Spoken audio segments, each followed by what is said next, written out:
Hello everybody, Sama here. I wanted to share with you guys a game that I found on Game Pass called The Flame in the Flood.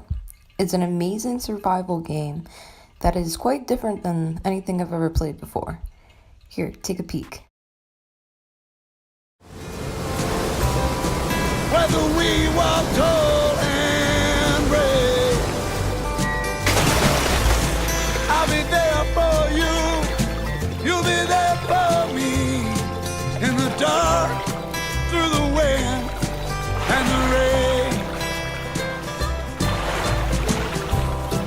We know now what lies before us underneath. So without further ado, let me hand it off to Sync.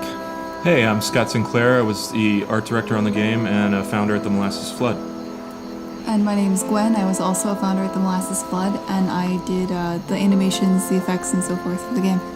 I am Chad, and I'm also a founder of the Molasses Flood, and I am the environment artist on the game. That was something we were pretty successful with. I remember our goal related to that initially was to consider the player character as a three-part entity. You have Scout, the dog, and the raft, and wanting players to quickly feel like that combination of pals was the character, was your player. That the dog and the raft were a prime extension of your character. And as things go awry in the game, the raft gets dinged up, and as well as you get dinged up.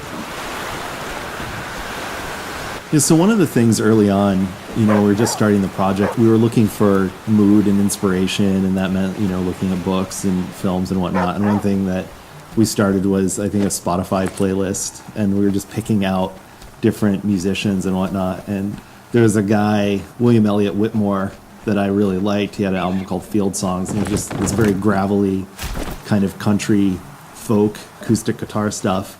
And I started playing this for Sync and the folks in the studio, and we started building up this playlist, and Sync at one point kind of interrupted and was like, I know a guy who does this kind of stuff, and that, I think, sparked us working with Chuck. I think hearing that playlist initially, I think it was immediately apparent that was the direction we wanted to go, at least for me.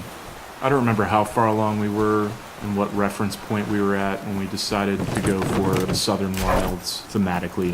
I think it was tonally. pretty early. I think we sort of zeroed in on that pretty quickly. Like, it was sort of Survive, River, and then we kind of zeroed in on the South. Yeah. I think going into this, we knew audio was going to play a huge role, especially having come from Irrational and knowing how much that can do for you. Yeah, I mean, I do remember some of our early conversations with Chuck about it, and, I feel like super fortunate that we were able to work with him. And I know, Sync, you had quite a lot of history. Yeah, so Chuck Reagan is a longtime friend of mine, met in college, played in bands together, toured together, and the evolution of his career led him to be producing music that, fit the bill, like, to a T, what we were looking for. And it was just a natural, obvious collaboration to kick off. Couldn't have worked out better.